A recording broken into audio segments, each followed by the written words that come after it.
Olá, pessoal. Olá a todos que estão aqui acompanhando mais esse episódio aqui do nosso Em Cima da Hora, o podcast sempre na hora certa para você ouvir. É meia-noite, estamos aqui começando mais um papo. É muito bom estar aqui com vocês, conversando um pouquinho. Vamos pegar aqui um cafezinho, né, para a gente poder conversar hoje sobre esse tema que você já deve ter visto no título, mas eu vou pôr ele aqui na tela também para a gente conversar, que é a utopia da democracia racial no Brasil. Esse tema está aqui no Em Cima da Hora, não é à toa, né? Tem até uma motivação especial, porque esse é um trabalho que nós estamos fazendo agora que o semestre está acabando, né? Desta matéria, que é a Oficina de Comunicação Escrita do professor Leonardo Campos, e ele nos passou esse texto, né, que tem como título Pátria Segregada, a Utopia da Democracia Racial no Brasil. E é um texto muito interessante, porque nos leva a pensar o seguinte, né? O que é que nós andamos fazendo, né, como nós temos melhorado como sociedade, porque nós temos visto em perspectiva, né, muitas situações mudando. E uma dessas, principalmente, é com relação ao colorismo, né, porque nós temos visto hoje em dia, né, muitas questões a respeito disso. Antigamente, uma pessoa que era, vamos dizer assim, um pouco mais clara do que eu, mesmo sendo, né, considerada uma pessoa negra, né, que hoje em dia a gente chama de pessoa preta, muitas vezes se considerava pardo, né, ou então às vezes até branco, né. Muitas pessoas se consideram brancas, mesmo sendo negras, pretas hoje em dia, né. Então isso é bastante curioso de se perceber, porém é algo que vem sendo debatido e combatido. Porque as pessoas têm percebido, têm entendido o colorismo, né, que para uma pessoa ser considerada preta, ela não precisa ser uma pessoa preta retinta, com mais melanina, né, e que no caso teria mais melanina do que eu, por exemplo, né, mas que ela percebe que hoje em dia há esse papel no Brasil, e isso tem sido debatido, né, por exemplo mesmo, o rapaz da USP, que tentou a vaga para as cotas de pessoas pretas, e ele não conseguiu, porque consideraram ele como se fosse uma pessoa não preta, né, como se fosse considerado uma pessoa branca, vamos dizer assim, devido à sua cor, né, ser um pouco, né, mais claro. Então é bastante curioso tudo isso. E por que eu estou falando isso? Porque nesse texto que fala sobre a utopia da democracia racial, ele fala de alguns fatos que ocorreram, né, e pede para nós abordarmos outros de forma de como é que tudo isso mudou, né?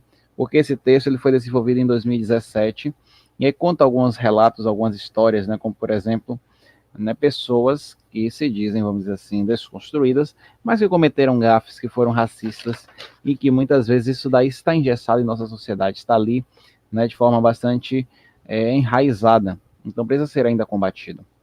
Então tem alguns casos extremos aqui que o professor cita no texto, como por exemplo Fernanda Lima, Xuxa, Angélica, né? Que nós não iremos assim aprofundar em tudo isso, mas que mostra um pouco dessa questão, né?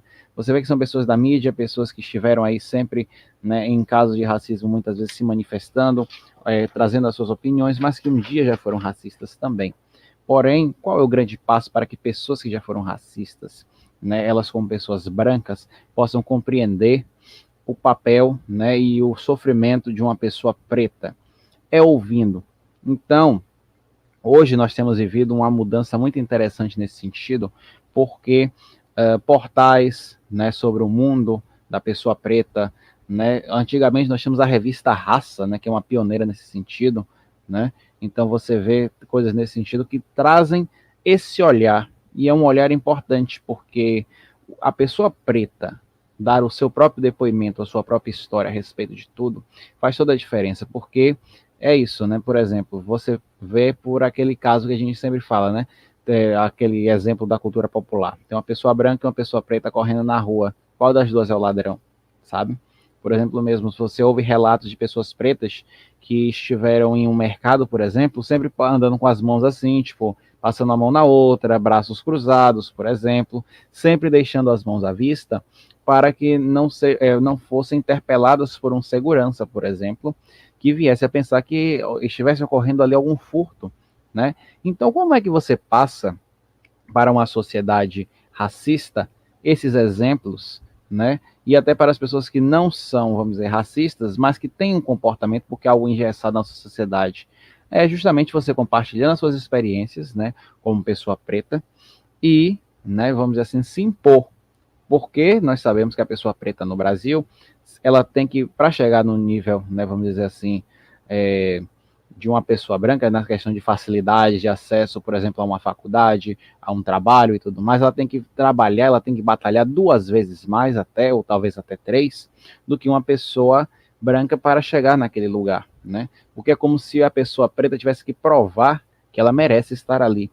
Então, muita coisa tem mudado com relação a isso, porque as pessoas pretas não têm aceitado mais o racismo, elas têm lutado bastante para que o racismo seja combatido, seja através de denúncias, né, nas redes sociais, por exemplo, filmar casos de racismo que estejam ocorrendo e divulgar para que os racistas fiquem conhecidos, paguem, né, pelos crimes, né, na justiça, né, e também com a desmoralização, vamos dizer assim, porque são pessoas muitas vezes que, né, têm uma condição financeira, têm requintes, têm pompas e não têm caráter, não é verdade? Então você expor esse tipo de coisa vamos dizer assim, bastante benéfico no sentido de que cada vez mais, né, a gente vai trazendo esse respeito para a comunidade preta a partir desse momento em que o racismo não é mais tolerado e você vai ingerindo o respeito a partir disso, né? A sociedade vai ingerindo esse respeito, vai compreendendo as coisas como elas têm que ser e a gente vai progredindo porque é justamente essa a proposta, na verdade, crescermos como sociedade, até porque nós estamos no século XXI, né? Ainda não chegaram os tais famosos carros voadores, porque é a prova viva de que as pessoas ainda não evoluíram o suficiente, né? Então, a gente tira por aí. Então, por exemplo, é isso. O comportamento deve ser mudado, porque é um comportamento criminoso. Então, é não aceitar as piadas, é não aceitar certos termos e realmente combater tudo isso, né? Além de, claro, trazer sempre um olhar de uma pessoa preta para essas questões sociais. Temos, por exemplo, hoje em dia, um site chamado Mundo Negro, que traz toda essa perspectiva, né, que foi citado até anteriormente, e mostra muitas coisas. Então, uma pessoa que ela é branca, por exemplo, ela pode acessar esses portais, ela pode conversar com pessoas, ela pode se engajar em causas, né? Aí falei até dessa questão de provar, né? Que merece, vamos dizer assim, falando da pessoa negra ter que provar, né? Que ela é boa no que ela está fazendo. Então, por exemplo, mesmo, temos a questão das periferias, né? A questão da dificuldade, a questão do ônibus, a questão de morar no morro. Então, tudo isso também influencia porque, tipo assim, se uma pessoa que é preta, né, está ali naquele ambiente, seja um ambiente de trabalho, seja um ambiente que a gente possa considerar que ela chegou ao objetivo dela, isso daí você vê que realmente é uma pessoa que, vamos dizer assim, batalhou 3 vezes mais, como eu já citei, porque justamente isso, né, que está ocorrendo. É uma pessoa que teve todas as dificuldades para desistir, mas ela optou por continuar. Então, a utopia começa a partir desse momento, em que nós pensamos que o mundo está justo, mas ele ainda é injusto a partir do momento da falta de saneamento, da falta de oportunidades, né? Aí você traz para um contexto social e não só racial, porque vai desde as condições de vida dessa pessoa para chegar onde ela chegou, né? Até tudo que ela sofre com relação ao preconceito, à discriminação e tudo mais. Então, a democracia racial, né, traz essa perspectiva. Ela não existe, se a gente for parar para pensar por esse lado, devido a todos esses contextos que foram narrados, né? Então, é algo ainda a ser trabalhado em nossa sociedade, porque realmente ainda continua sendo um sonho. Porém, com os relatos abordados aqui, as informações trazidas por mim, eu creio que isso está avançando socialmente. E ainda falta bastante. Mas, né, sempre há uma espera para que perspectivas possam ser mudadas. E a perspectiva social está sendo mudada a partir do momento em que nós vemos, né, essa questão da, não diria imposição, mas do posicionamento, né, do respeito, né, da forma de expressão hoje em dia do povo preto em nossa sociedade. É algo que tem feito a diferença, é algo que traz orgulho e mostra cada vez mais que se orgulhar das suas raízes é bastante importante, não é verdade?